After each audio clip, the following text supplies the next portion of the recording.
नमस्कार, आप देख रहे हैं मिनी संसद और मैं हूं मनोज सुराजी। सैकड़ों की संख्या में जो तिब्बत से रेफ्यूजी थे, उनके बच्चे और वो सब लोग आए हैं और यहाँ पर बात कर रहे हैं कि तिब्बत को आज़ाद करो, आज़ाद करो, आज़ाद करो। चाइना को कह रहे हैं कि तिब्बत को आज़ाद करो।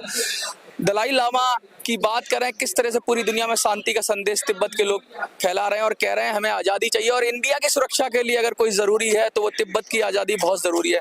पेंचिंग लामा की भी बात हो रही है कि उनको आज़ाद करो, उनकी बात भी बहुत सारी बात हो रही है। हमारे साथ यूथ जो तिब्बत यूथ जो है ऑर्गेनाइजेशन, उसके प्रेसिडेंट हैं, हम उनसे बात करेंगे और जानने की कोशिश करेंगे। सर, लगातार आप लोग ये प्रोटेस्ट कर ही रहे हैं, अभी तक सरकार की तरफ से क्या रेस्पॉन्स मिला है? हम जो प्रोटेस्ट कर रहे हैं वो अभी जो 65वां साल है ये, तो जब से हम प्रोटेस्ट कर रहे हैं अभी तक हमको पता नहीं है कि वहाँ क्या हो रहा है, पर हमें क्या लगता है दिल में कि हमें लगता है कि एक ना एक दिन सरकार हमारा ज़रूर सुनेगा। तो जब तक सरकार नहीं सुनेगा तब तक हम नारा लगाते रहेंगे, तब तक हम अपने देश के लिए लड़ते रहेंगे। यही है। लगातार अभी ये डेवलपमेंट के नाम पर चाइना के अंदर या तिब्बत वाले रीजन में जो है आज़ाद तिब्बत था, जो वहाँ पर मंदिर तोड़े जा रहे हैं। क्या कहेंगे कि ये डेवलपमेंट तो सबको चाहिए, लेकिन डेवलपमेंट के नाम पे क्या संस्कृति को खत्म किया जा रहा है? सबसे पहली बात तो चाइना ने हमारे देश को कब्जा किया है, वो भी गलत बात है।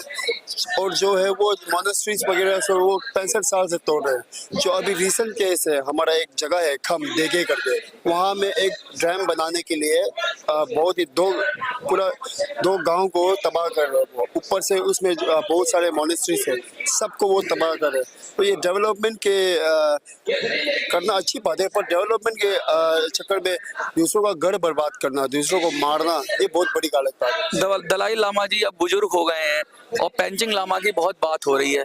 कोई खबर लगी है क्या कि चाइना अथॉरिटीज से कुछ पता बात हुई है क्या? कुछ किसी तरीके का कोई संदेश मिला है? कैसे हाल में वो कहाँ है? अभी तक हमें कुछ पता नहीं चला है कि पेंशन लामा जी कहाँ है, कैसे है, पर हमारा दिल जो है वो मानता है कि पेंशन लामा जिंदा है। जैसे भी होंगे बहुत ही अच्छा अपने खुद का ख्याल रख रहे होंगे, क्योंकि वो कुछ ऐसे कोई ऐसा लामा नहीं है, बहुत ही बड़ा लामा है हमारे लिए। और जो दलाई लामा जी है वो हमारे जो संदेश भेज रहे शांति का दुनिया भर में, अब हमें लगता है कि कभी ना कभी चीनी सरकार को ये समझ आएगा कि शांति कितना ज़रूरी चीज़ है। जैसे कि हम अभी हार नहीं मान रहे, क्योंकि हमारा एग्जाम्पल जो है वो भारत देश है। भारत देश जो है 200 साल अंग्रेज़ों के नीचे बैठा है, उसके बाद उनको अपना देश मिला है। हमारा सिर्फ अभी 65 साल हुआ है। हम लड़ते रहेंगे जब तक अपना देश नहीं मिलेंगे। ये लगातार जो नारे लग रहे हैं हिंदी चीनी भाई भाई, यही चीन का धोखा है। क्या लगता है कि चीन लगातार धोखे करता रहा है? तिब्बत के साथ धोखा किया, भारत के साथ भी धोखा करेगा, तो कैसे उस धोखे से निपटा जाए? हिंदी चीनी बाय बाय का मतलब है मेन जो है अभी जो हमारा जो बॉर्डर में चीनी लोग सिक्किम का बॉर्डर में घुसने की कोशिश किया, लद्दाख में घुसने की कोशिश किया, तो ऐसे करके वो लोग धोखाधड़ी करके अंदर घुस रहे हैं। और हमारा जो है अभी जो चीनी और हिंदी का जो अभी बिजनेस का जो डील होता है उसमें भी वो लोग एक ना एक दिन जरूर धोखा देगा, वो हमें लगता है। इसीलिए हम भारत को 1962 में पहले भी दे चुका है। हाँ जी 1962 में जो पहले दे चुका है, तो इसीलिए हम भारत को याद जंगला की लड़ाई याद है, जब किस तरह से हमारे बहादुर लोग लड़े थे। हाँ जी तभी बहादुर लोग रेजिमेंट की बात कर रहे हैं। हाँ जी तो इसीलिए हम उनको चीनी सरकार भारत सरकार को बार बार ध्यान लगा रहे हैं कि थोड़ा ध्यान रखे।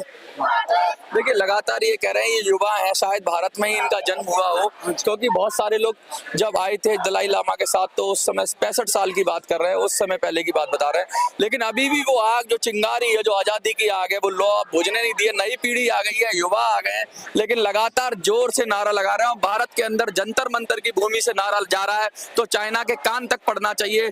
आप लोग अगर वीडियो को देख रहे हैं तो ज्यादा से ज्यादा शेयर करिए और बताइए कि चाइना ने जिस तरीके से इलीगल तरीके से तिब्बत पर कब्जा किया और वहां की संस्कृति का विनाश कर रहा है।